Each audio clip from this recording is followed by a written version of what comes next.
Yeah, so when they built it, a lot of people die by accident because most of the work was manual. They didn't have too much technology almost 100 years ago.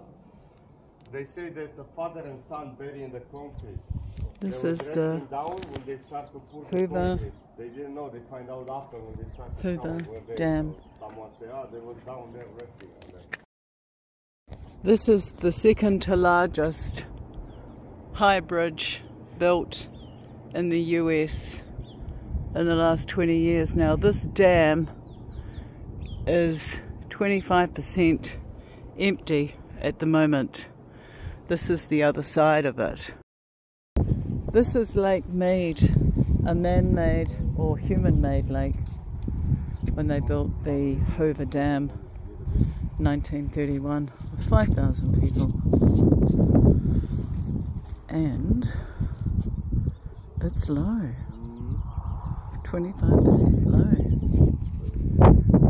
Lovely and rocky, volcanic rock. They have to do things with California, with the farmers. They made it. Most of the water goes to Californian farmers.